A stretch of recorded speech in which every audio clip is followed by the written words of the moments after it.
One of the most striking images from Pope Francis's funeral was President Donald Trump and Ukrainian President Volodymyr Zelenskyy huddled together in deep conversation in St. Peter's Basilica for an impromptu discussion before the funeral began. Afterwards, both sides saying positive progress was made towards the shared goal of ending the war between Russia and Ukraine, a much different tone than their last in-person meeting in the Oval Office. You're not in a good position.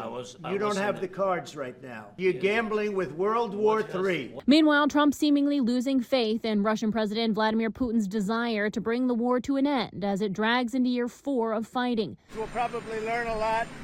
I was very disappointed that missiles were flying by Russia, but that missiles were flying. Very disappointing. We'll see how it goes. On Truth Social Saturday, Trump calling out Putin for the recent deadly attacks on Ukraine, writing, "It makes me think that maybe he doesn't want to stop the war. He's just tapping me along."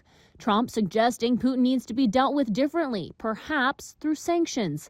A notable shift from the day before, when Trump, sounding optimistic, wrote, "They are very close to a deal. Most of the major points are agreed to."